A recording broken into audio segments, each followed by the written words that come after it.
NZB Kiwi over 1,500 metres. Let's touch on the favourite because he brings genuine Australian weight for age form into the race. I speak of Evaporate. And he's a deserving fave, BP, purely because what he's done in the last 3 to 4 months, not just last start, but a third in the Caulfield Guineas, peaking at 98. In his last start performance at Caulfield against the older horses at weight for age, 3 wide facing the breeze, you can add some bonuses to that last start performance rating. He's clearly the horse to beat. He's drawn a sticky gate. What do you think they do from barrier 10? I think they try and slide. They'll be hoping for a 3 wide train. There's a couple of options there for Mick D. They might be positive enough to begin with, just to make sure that they can be in the right half of the race, and then hopefully, even if they are 3 wide with cover, it may not be a bad thing. Look, there is going to be a lot of speed in this race, and there's speed coming from all different angles, isn't it? You've got speed from out wide and Pivotal 10, the South Island filly that really does fly, and imagine that that's going to be the pace setter. You've got Perfumist as well, which brings a speed element as well into the race. Cethito with the middle barrier draw, so there's a lot of speed inside, middle and out. There is. I think one thing you can guarantee is that Pivotal 10 and Perfumist will be 1, 2 in the map. In what order, I'm not 100% sure. Both stables have come out and suggested that they want to lead. So it'll be interesting to see what happens after the first furlong or two. Public attention, I'll be keen to get your thoughts around this individual. A horse that has shown tactical speed in the past, he's drawn the outside gate.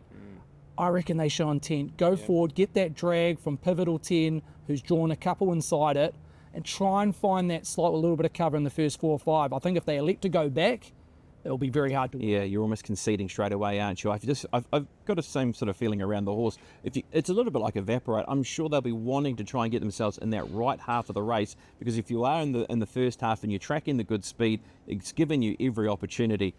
In terms of that speed, I'm looking at a horse that might be just in behind it in Checkmate. I do feel as though he's drawn well for those off-speed runners. He'll be prominent enough, but he's not going to be chasing the speed, but he'll be liking the fact that he's got that speed to come off the back of. I love that form reference a couple of starts ago when he won on this track over 1,500 metres, purely because it was a fast run 15.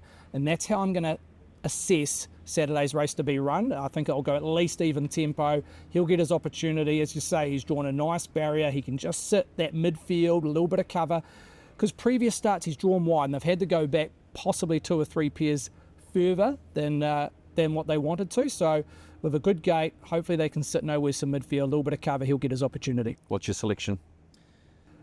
Well, look, I thought it was an interesting race. I've been one for Checkmate in terms of the local, purely because this horse was identified for the Kiwi at least 2 months ago. The stable are a grand final stable. Last start, I thought it was not a glorified trial, but definitely a race that they thought that he needed to improve or was going to peak 2 weeks later. So we're here now.